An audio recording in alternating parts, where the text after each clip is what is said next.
રાજકોટની મેચની અંદર પાટીદાર સમાજને ટિકિટ નહીં આપવી, તમામ ટિકિટો બીજેપીના કાર્યકર્તાઓને વેચી દેવામાં આવી અને બીજેપીના કાર્યકર્તાઓને મેચમાં લાવીને કોઈ પણ ભોગે મેચમાં અટકચારો કરાવીને પાટીદારના નામે ખપાવી દેવાનો પ્રયાસ સૌરાષ્ટ્ર ક્રિકેટ એસોસિએશન બોર્ડ અને ગુજરાતના બીજેપી સરકાર કરી રહી છે.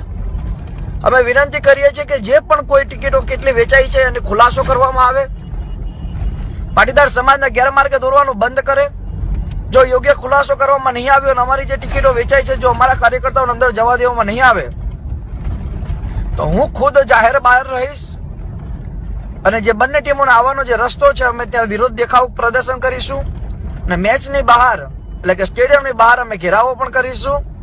પાટીદાર સમાજ શાંતિપૂર્ણ રીતે આંદોલન કરી રહ્યું છે તો એને સહયોગ કરો, એને દબાવવાનો પ્રયાસ ન કરો. અમે લોકો અમારો હક માંગી રહ્યા છીએ, અમે આતંકવાદી નથી. ભારતના ઇતિહાસમાં પહેલી વખત આઈડી પ્રૂફ માંગવામાં આવ્યા તો અમારા કાર્યકર્તાઓ પછી આઈડી પ્રૂફ માંગવામાં આવ્યા છે, તો બાકીની જે ટિકિટોનું વેચાણ કરવામાં આવ્યું છે તો એના આઈડી પ્રૂફ ક્યાં છે? મહેરબાની કરીને પાટીદાર સમાજની ધીરજની પરીક્ષા ન કરવામાં આવે, પાટીદાર સમાજને ગેરમાર્ગે દોરવાનું બંધ કરો.